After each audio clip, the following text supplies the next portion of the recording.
সম্মানিত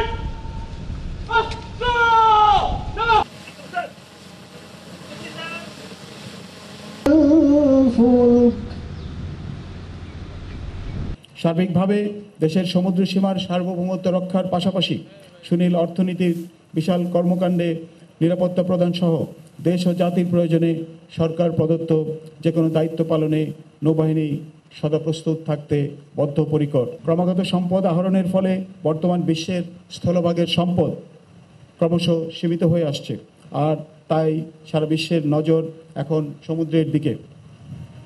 আমাদের সমুদ্রে বিভিন্ন ব্লু ইকোনমি তথা সুনীল অর্থনীতি বিষয়ক কর্মকাণ্ড এদেশের অর্থনৈতিক অবকাঠামোয় উল্লেখযোগ্য অবদান রাখছে, যার নিরাপত্তায় রয়েছে বাংলাদেশ নৌবাহিনী এবং কোস্টগার্ড। বিশাল সমুদ্র এলাকার সার্বভৌমত্ব রক্ষা এবং ব্লু ইকোনমি সংক্রান্ত কার্যক্রম সফলভাবে বাস্তবায়নের উদ্দেশ্যে নৌবাহিনীর কর্মপরিধি ও দায়িত্ব বহুগুণে বৃদ্ধি পেয়েছে। দীর্ঘ 54 বছরে নৌ সদস্যগণের অসামান্য দেশপ্রেম, অক্লান্ত পরিশ্রম ও আত্মত্যাগের বিনিময়ে নৌবাহিনীতে এভিয়েশন, বিশেষায়িত ফোর্স সোয়ার্ডস এবং সাবমেরিন সংযোজিত হয়েছে। একই সাথে নৌবাহিনীতে সংযোজিত হয়েছে উল্লেখযোগ্য সংখ্যক frigate, corvette, large petrol craft এবং অন্যান্য যুদ্ধজাহাজ। সমুদ্রে নজরদারি ও টহল জোরদারকরণের লক্ষ্যে হেলিকপ্টার সহ আরও কিছু যুদ্ধজাহাজ এবং সরঞ্জামাদি ক্রয় ও নির্মাণের প্রক্রিয়া বর্তমানে চলমান রয়েছে।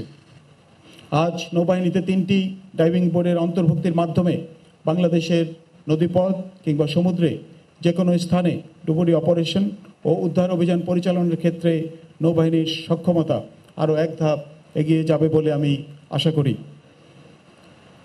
সোয়ার্ডস কমান্ড নৌবাহিনীর একটি গুরুত্বপূর্ণ অঙ্গ, আর তাই সোয়ার্ডসের অধীনে কমান্ডো ও ডুবুরিদের জনবল বৃদ্ধির জন্য আমরা প্রয়োজনীয় পরিকল্পনা ও পদক্ষেপ গ্রহণ করছি।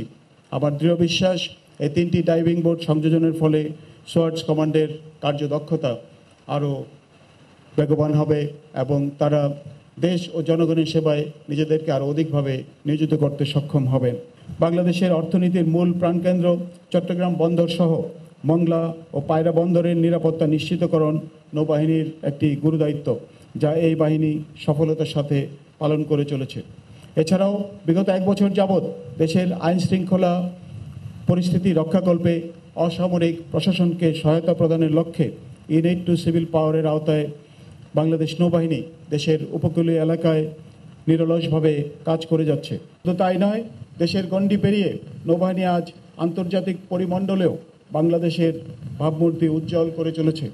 বিশেষ করে জাতিসংঘ শান্তিরক্ষা মিশনে বিভিন্ন দায়িত্বে থাকা নৌবাহিনীর সদস্যগণ বিশ্ব দরবারে প্রভূত সুনাম অর্জন করতে সক্ষম হয়েছেন।